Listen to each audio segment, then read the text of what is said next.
Hello everyone, we have in Portuguese a saying, manda quem pode, obedece quem tem juízo. We say that he who can will give orders, and those who are sensible will obey.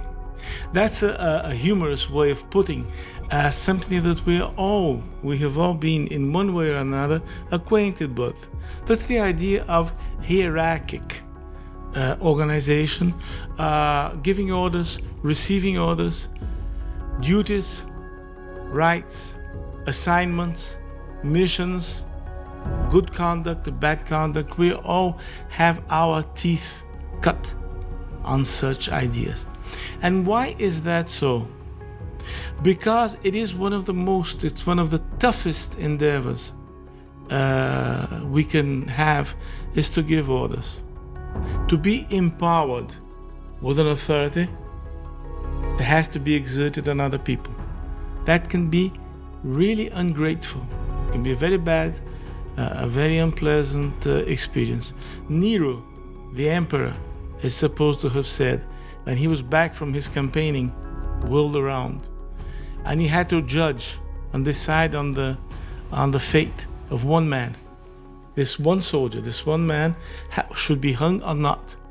Should he go through the death penalty or not? And Nero said he would rather go around the world once again campaigning in war than to have to decide about the fate of one single man. So that shows how heavy authority can get on our shoulders. We're used to thinking that authority is heavy on us who have to obey, but those who have to perform it, it can be more destructive, more noxious still.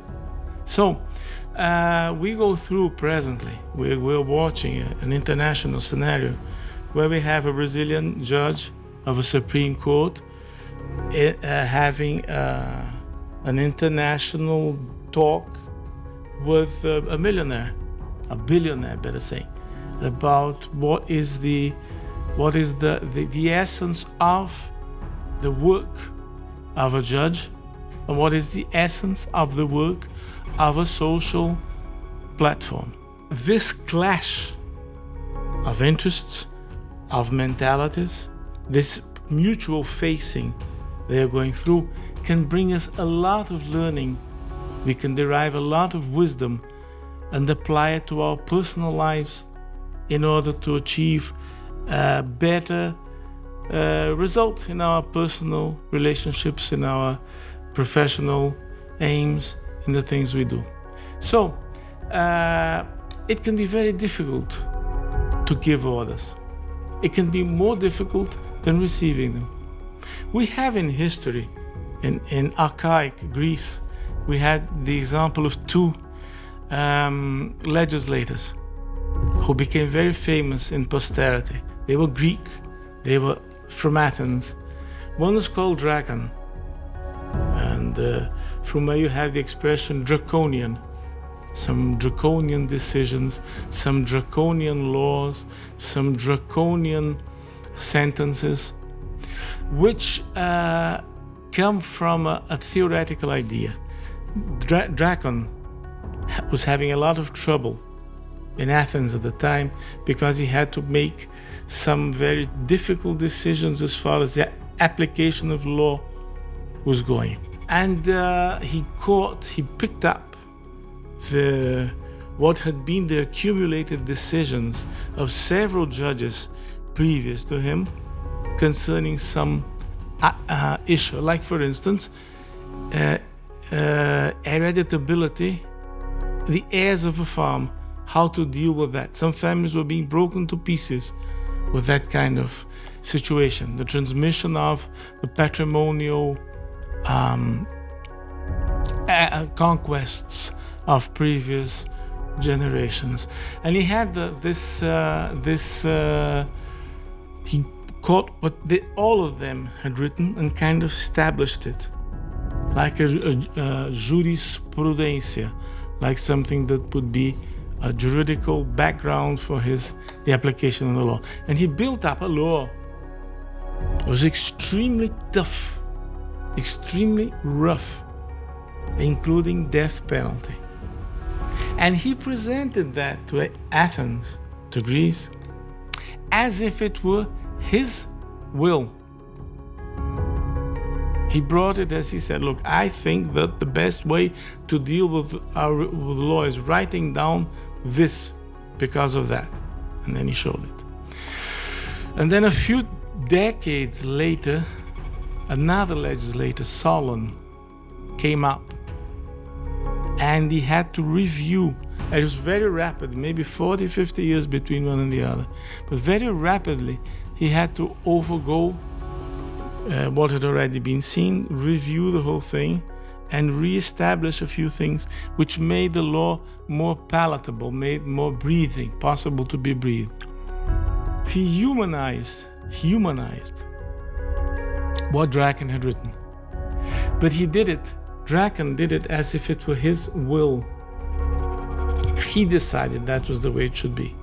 Whereas Solon didn't. Solon just worked and kind of softened and improved what was done as something external, as an external need of Athens, and not a personal decision of Draken or Solon. That makes a huge difference, because that is when we step in and bringing it to our personal lives. Those of us who have people below their authority know that, or have them above, or have absolutely the two. You have people above you and you have people below you. And you know perfectly well that sometimes it can be very tiring. It can be very wasting to have to decide upon certain things. Because the first thing of all is, whenever you put something, you set down a rule, someone is going to be upset in some moment. Because when you write the following law, you say it is not allowed, no smoking allowed in the stairways. Why is that? Certainly because someone at some moment in the world decided that the stairway was a wonderful place to smoke. So when you put the law and say that's not appropriate, you immediately get someone upset. So to upset someone is something unavoidable. The point is the extent with which you want it to get, the emotional impact you want it to reach. Because, as you're going to see in a little while, depending on the way you do it, has nothing to do with the importance of for the rule that is being established. Nothing to do with that. It has nothing to do with how profitable, how good it is. It's the way you put it. It's just the way you put it. And then we're going to see that there are two different ways. You must all recall our videos previously. We talked about individuality and singularity. We're always talking about our peculiarity, the peculiarity of our biography, the peculiarity of our values, the peculiarity of our memoirs, and how that defines us as very peculiar. We carry things within us, we bear things within us which are not shareable. I can share the fact that I had a mom, I had a dad, yes. But specifically my dad and my mom, with those personalities, with those temperaments, and with those reactions, no. I believe I have never met anyone that had similar parents to mine in that aspect. So things can be universal and can be singular at the same time. Finally, to bring it down, we can say the following. You are in the and then again, something I always recommend to be done during our videos. When I'm talking about the situations, some people say, look, you have to be more specific. You have to give examples because then people don't understand the principle you're using. I don't think people are that difficult to reach. I don't think people are that dumb. I mean, you can imagine someone, yes. So if you wish to, you can just suppose, imagine, think of a concrete situation in your life that involves the fact that you have to have some sort of authority, you have to give orders. Anything. It can be remote, it can be present, it can be in the past, it can be tough, it can be easy, it can be big, it can be small. Just let your heart go. Let your heart go. And then you'll see that this situation where you have to decide and have to do things which you're not so keen on doing, and you're going to upset people. The question is, to what a degree does the establishing of that rule come from your majestic and sovereign will, and how much comes from the necessities that are around you? Like, guys, we're gonna have to cut people. But this is not something I feel pleasure in doing. I'm not pleased at it. It's bigger than me. It's bigger than you. It's bigger than the company. That's different. It's different to say, I have to choose between you here, you guys, I got to choose someone to behead. And if I were you, I would pray to God not to cross me in this period or something like that. Of course, that's ridiculous. That would be ridiculous. But sometimes that's how people, incredibly, that's what people read of what you're saying. So words have to be very, very careful. But remember that whatever authority you hold is something you have been empowered with. 1. 2. It is relative. No authority is absolute. No way. And not by force of law, but by structure of things itself. And third, it's not inherent to your being, this authority. You're not the president or the governor or the CEO. You're not there because of something that's inherent to your being. It's a place you occupy for a time, for a period, for a goal. It will be over. It will come to an end. If you have these 3 things with you, you will find a wiser way of putting things to your subordinates. And we know that what comes from authority, an authority, is that which comes from me, from outside, and is unavoidable. So if someone kills his wife, I'm the sheriff, I'm the law enforcement officer. I take him under arrest. It's not up to me. I can't choose not to take him under arrest. That's authority. It's something I exert, but it's above me. Authority, that which is done with authority, leads to acceptance. People accept.